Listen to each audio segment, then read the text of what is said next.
নতুন বাসায় উঠেছি আজ। শহরের কোলাহল থেকে দূরে একটা পুরনো অ্যাপার্টমেন্ট। শান্ত, নিরিবিলি। কিন্তু রাত নামতেই কিছু অদ্ভুত লাগলো। বিছানায় শুয়ে আছি, কিন্তু ঘুম আসে না। দেয়ালের ভেন্টিলেটর থেকে একটা কান্নার মতো আওয়াজ, মেয়েলি কণ্ঠ, ফিসফিস করে যেন বলছে কিছু গু। প্রতিদিন সেই আওয়াজটা পরিষ্কার হচ্ছে। এক রাতে আমি স্পষ্ট শুনলাম, তুই শুনছিস তো? সে আসছে। লুকা, এখনই লুকা। হাতল নাড়ার শব্দ।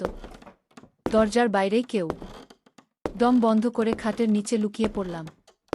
আমার বুকের ধুকপুকানি যেন বাইরে থেকেও শোনা যায়। দরজা ভেঙে ঢুকে পড়ে এক ছায়ামূর্তি। হুডি পরা, হাতে লম্বা ছুরি। ধীরে ধীরে ঘরের ভেতর হাঁটছে, যেন কিছু খুঁজছে। আমার দম আটকে আসে।